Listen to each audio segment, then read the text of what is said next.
ମଣିଷର ଚିନ୍ତାଧାରା ଉପରେ ସବୁକିଛି ନିର୍ଭର କରେ। ଯଦି ଗୋଟେ ମଣିଷ ମାନସିକ ଶାନ୍ତିରେ ରହିଥାଏ, ସେ ଧନ ନଥିଲେ ବି ସୁଖରେ ରହିଥାଏ। କିନ୍ତୁ କିଛି ଲୋକମାନେ ଥାନ୍ତି ଯେ ବହୁତ ଧନ ଥିଲେ ବି ମାନସିକ ଅଶାନ୍ତିରେ ରହିଥାନ୍ତି। ଆଉ ମାନସିକ ଶାନ୍ତିଟା ମଣିଷ ପାଇଁ କେତେ ଜରୁରୀ ସେଟା ପ୍ରାୟ ସମସ୍ତେ ଜାଣିଛନ୍ତି। କିନ୍ତୁ ଆଜିକା ଏ ଦୁନିଆରେ ମଣିଷ ଧନ ପଛରେ ପଡ଼େ, କିନ୍ତୁ ମାନସିକ ଶାନ୍ତି କାହା ପାଖରେ ନଥାଏ। ବେଳେବେଳେ ମାନସିକ ଚିନ୍ତାଧାରା, ମାନସିକ ଶାନ୍ତି ଏଇଟା ମଣିଷର ବ୍ୟବହାରକୁ, ସ୍ୱଭାବକୁ ମଧ୍ୟ ପରିବର୍ତ୍ତନ କରିଦିଏ। ଆମେ ଚିନ୍ତା କରୁନେ କି କାହାକୁ କ'ଣ ଲାଗିବ, ଖରାପ ଲାଗିବ କି ଭଲ ଲାଗିବ।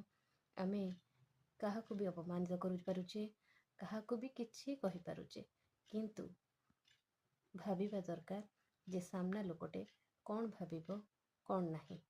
ତେଣୁ ପ୍ରଶଂସା ଯେତେ କର ଚଳିବ, କିନ୍ତୁ କାହାକୁ ଅପମାନିତ କରିବା ଉଚିତ ନୁହେଁ। କାରଣ ଆମେ ଯାହାକୁ ବି ଅପମାନିତ କରିବା, ସେଇଟା ସୁଧ ସହିତ ଆମକୁ ନିଶ୍ଚିତ ଫେରିବ। ତେଣୁ ମନଟାକୁ ସୁନ୍ଦର ରଖନ୍ତୁ, ସରଳ ରଖନ୍ତୁ ଏବଂ ସମସ୍ତଙ୍କର ମନ ଜିତିବା ପାଇଁ ଚେଷ୍ଟା କରନ୍ତୁ। କାହାକୁ ବି ଅପମାନିତ କରିବା ଭଲ କଥା ନୁହେଁ। ଜୟ ଜଗନ୍ନାଥ।